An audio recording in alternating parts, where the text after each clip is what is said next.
প্রশ্ন হলো, আজকাল প্রায় নারী কেলেঙ্কারি ঘটনা শুনতে পাওয়া যায়, এমনকি অনেক দায়ী টুপি পরিহিত মানুষও নারী কেলেঙ্কারি ঘটনায় জড়িয়ে যেতে দেখা যায়। এর কারণ কি এবং এর প্রতিকারের উপায় কি? খুবই গুরুত্বপূর্ণ একটি প্রশ্ন, প্রিয় দর্শক। এই প্রশ্ন উত্তরে বলতে চাই যে নবী করিম সাল্লাল্লাহু আলাইহি সাল্লাম 1450 বছর আগে বলে গেছেন। তিনি বলেছেন যে, আমি আমার পরে তোমাদের মধ্যে পুরুষদের জন্য নারীদের চাইতে বেশি ক্ষতিকর কোনো ফিতনার বিষয় আর রেখে গেলাম না। অর্থাৎ একজন নারী পুরুষের বিভ্রান্তির বা পদস্খলনের কারণ যতটা হতে পারেন, অন্য কোনো কিছুতে পুরুষ এত দ্রুত পদস্খলনের শিকার সাধারণত হয় না। এবং এই জন্য নবী সাল্লাল্লাহু আলাইহি সাল্লাম আরও বলেছেন যে বনী ইসরায়েলের প্রথম ফিতনার কারণ ছিল নারী। এজন্য একজন পুরুষ সর্বোচ্চ সতর্ক থাকবেন।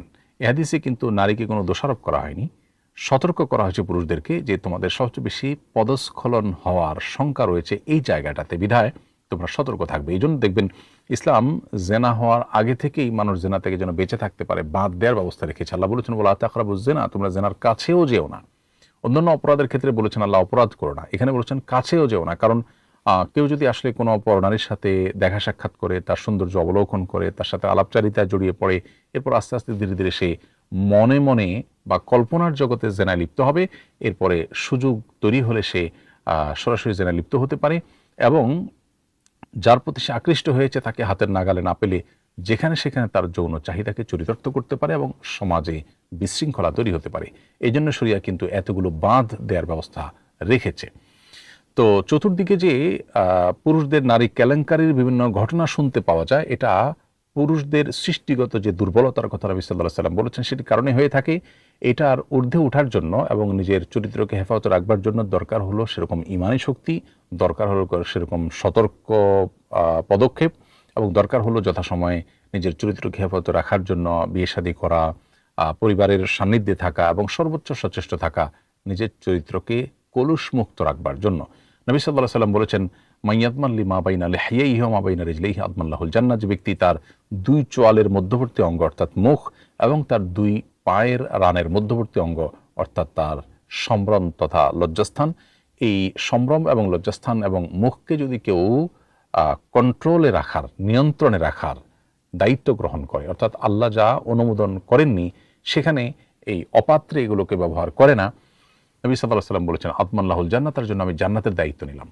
এবং আল্লাহ তাআলা সফল মুমিনদের যে বৈশিষ্ট্য সূরা মুমিনে উল্লেখ করেছেন তার মধ্যে একটা উল্লেখ করেছেন, ওয়াল্লাযীনা হুম লিফুরুজিহিম হাফিজুন, যারা তাদের লজ্জাস্থানকে, তাদের সম্ভ্রমকে হেফাজত করে, নিয়ন্ত্রণ করে।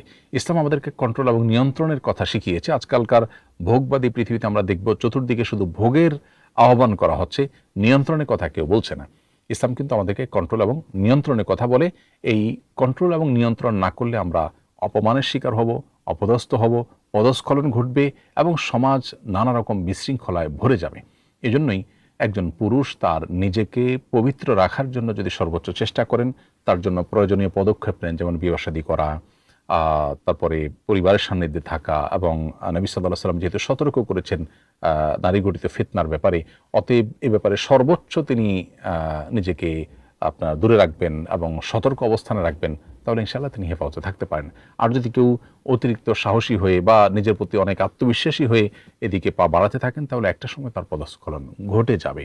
তো তাকওয়ার দুর্বলতার কারণে, ঈমানের ঘাটতির কারণে এবং নবী করিম সাল্লাল্লাহু আলাইহি সাল্লামের নির্দেশনার পরে আমল না করার কারণেই কিন্তু আজকে এই লাঞ্ছনা, এই বঞ্চনা এবং এই পদস্খলন পুরুষদের দ্বারা ঘটে থাকে নারী গঠিত বিষয়ে। আমাদের দরকার হলো নবী সাল্লাল্লাহু আলাইহি সাল্লামের হাদিসকে সর্বোচ্চ আমলে নেওয়া এবং সর্বোচ্চ গুরুত্ব দেওয়া, এবং চরিত্রকে হেফাজত করার সংগ্রামে যদি কেউ জয়ী না হয় তাহলে সে জান্নাতি হতে পারবে না, তার জান্নাতের পথ সুগম হবে না, যেমনটি হাদিস থেকে আমরা স্পষ্টত জানতে পারলাম। আল্লাহ তাআলা আমাদেরকে পবিত্র জীবনযাপন করার তৌফিক দান করুন এবং এই জাতীয় নারী কেলেঙ্কারি ইত্যাদি থেকে আমাদেরকে সবাইকে হেফাজতে থাকার তৌফিক দান করুন।